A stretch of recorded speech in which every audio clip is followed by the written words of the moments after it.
माँ की याद, दिल छू लेने वाली कहानी। भाई के बहुत जिद करने पर भावना बच्चों के साथ अपने मायके रवाना होली। राहुल, जल्दी लेने आइएगा और हाँ, बार बार फोन कर जल्दी आने को कहते रहिएगा। भावना, क्या हो गया है तुम्हें? अनुराग कब से आने की जिद कर रहा है। जा रही हो तो कुछ दिन आराम से रह कर आओ।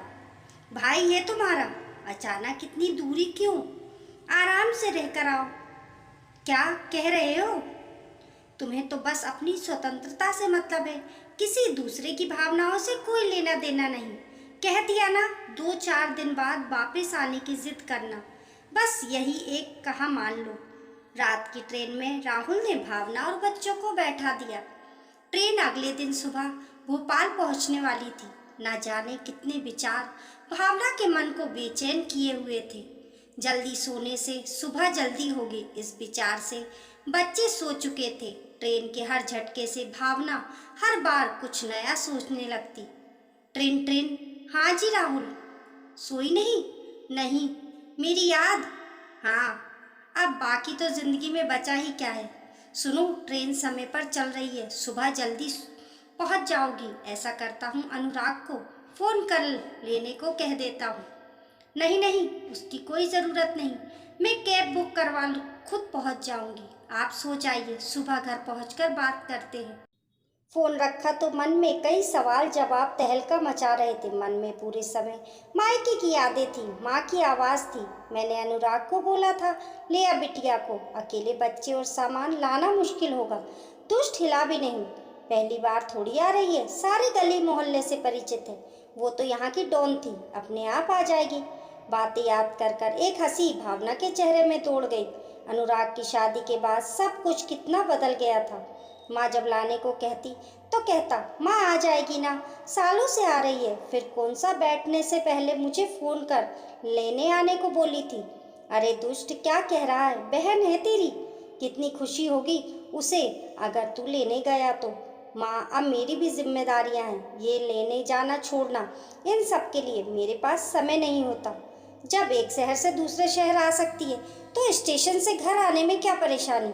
मना कर रहा है भावना, कितनी बार बोला पर लेने आने को तैयार नहीं। कोई बात नहीं माँ, मत कहा करो, अब वो भी बच्चा नहीं है, उसकी भी शादी हो गई है।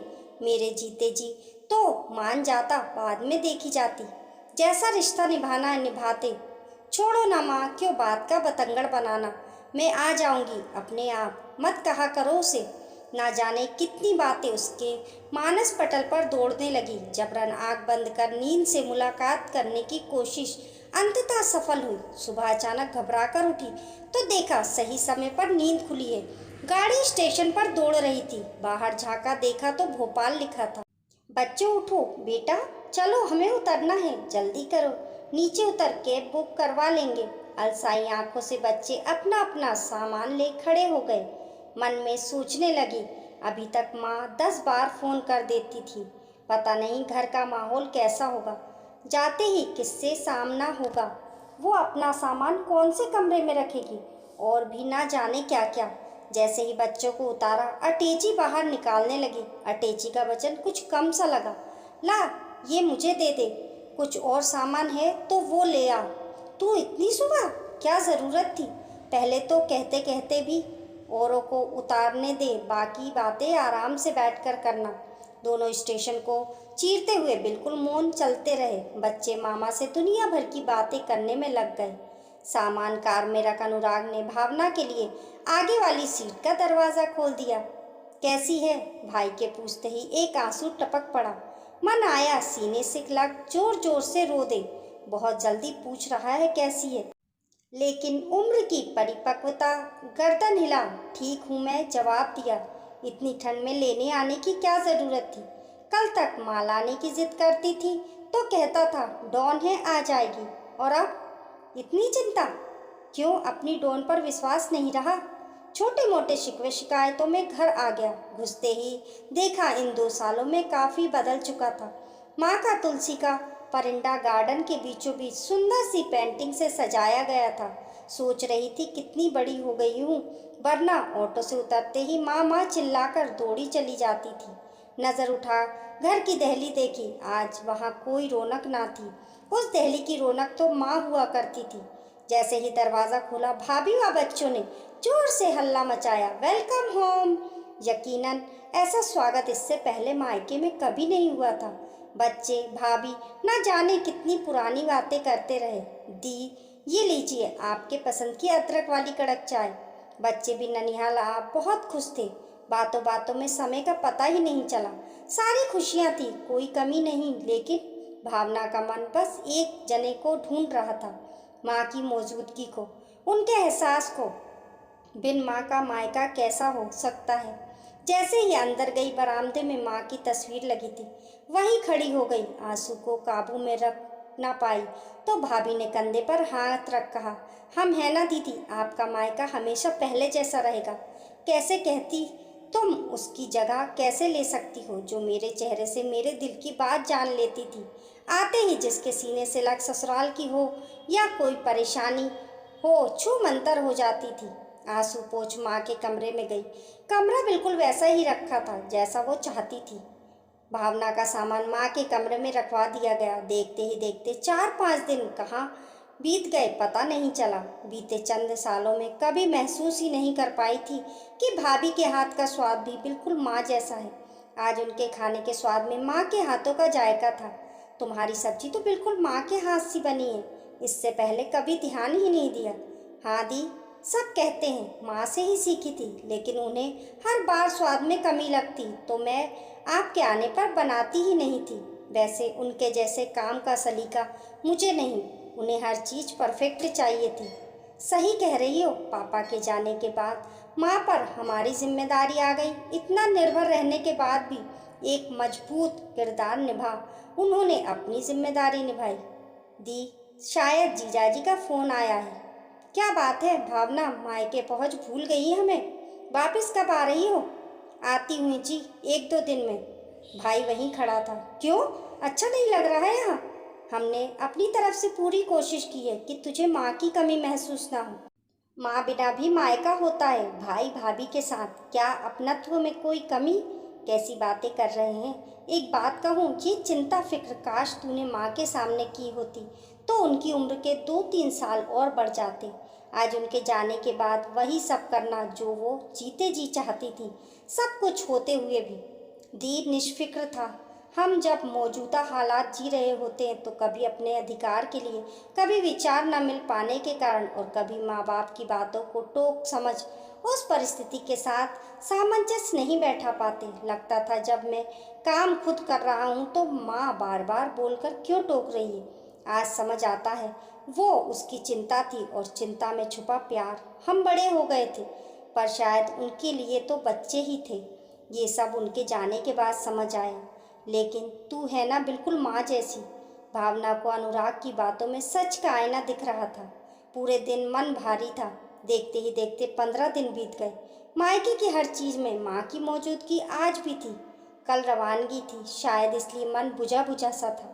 सब देर रात तक बातचीत करते रहे। अचानक भाभी को याद आया, अरे दी, माँ के कमरे में उनका एक बक्सा रखा है। वो शायद उनका सबसे अजीज बक्सा था। ये उसकी चाबी है, मैं चाहती हूँ आप उसे खोलें। ऐसा क्यों? माँ की हर चीज़ पर तुम्हारा अधिकार है। जब हमने किसी चीज़ के लिए कभी कुछ नहीं कहा तो आज ये संदूक और उसकी चाबी। दी, माँ हमेशा कहती थी इसमें पूंजी है। मेरे बात एक भावना ही है जो इसकी कीमत समझ सकती है। बुरा मत मानिएगा। अच्छा हो इसे आप ही खोलें। कांपते हाथों से भावना ने बक्सा खोला। दुनिया भर की तक कतरनों से भरा बक्सा। ऊपर से सब हटाती चली गई। पापा का कुर्ता पजामा रखा था, खादी का कुर्ता। देख ले आया इस बार खादी का कुर्ता। संभल कर रख, अनुराग के जन्मदिन में पहनूंगा। दुनिया आगे बढ़ रही है, लोग कोट पहनते हैं और आप हद करते हो जी। पूजा पाठ थोड़ी है, लेकिन अनुराग के जन्मदिन का अरमान मन में दबाए पापा एक दुर्घटना का शिकार हो गए। सब कुछ यहीं छोड़कर चले गए।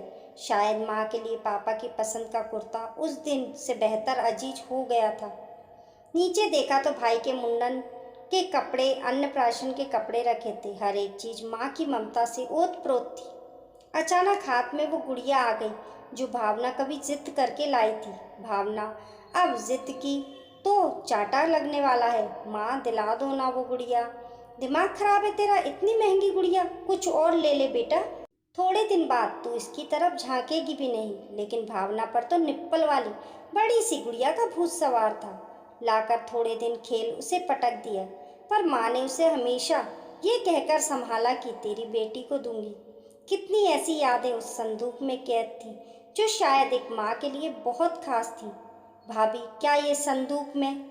हाँ हाँ दी, इसकी कीमत आपसे ज़्यादा कोई नहीं समझ सकता। देर रात तक बात कर सब सो गए। भावना मध्यम रोशनी में दीवार पर लगी माँ की तस्वीर को देखती रही। कहाँ चली गई माँ? सब कुछ होते हुए भी तुम्हारी कमी कोई पूरी नहीं कर सकता। पलक झपकते ही माँ साथ थी। भावना, सारा सामान रख लिया ना? ये देख, ये साड़ी तेरे लिए रखी थी, रख ले इसे। माँ, ये तो तुम्हें मामा ने दी थी, तुम पहनना। नहीं, मैं पहनूं या तू, एक ही बात है। मैं ये रंग कहाँ पहनती हूँ, उसी दिन तेरे लिए रख दी थी। ये ले, ये अचार की शीशी भी रख। माँ, भाभी क्या कहेंगी? कोई कुछ नहीं कहेगा, ये मैंने चुपचाप तेरे पसंद की डालकर रख दी थी, रख ले बैग में। सुबह विदाई दी। चुपके से पर्स निकाल कर रुमाल में रखी गांठ खोलने लगी और कुछ पैसे निकाल बिटिया के हाथ में रख दिए। ये क्यों माँ, इतना कुछ तो दिया। मेरा आशीर्वाद है बेटा, अभी पापा होते तो बिना कहे कितना कुछ करते। चल जल्दी कर, कुछ खाए बिना घर से नहीं निकलने दूंगी।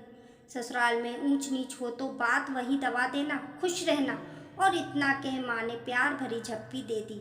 भावना, भावना सोती रहेगी, ट्रेन का टाइम हो गया है। हाँ माँ, कह जैसे ही आँख खोली भाभी सामने खड़ी थी।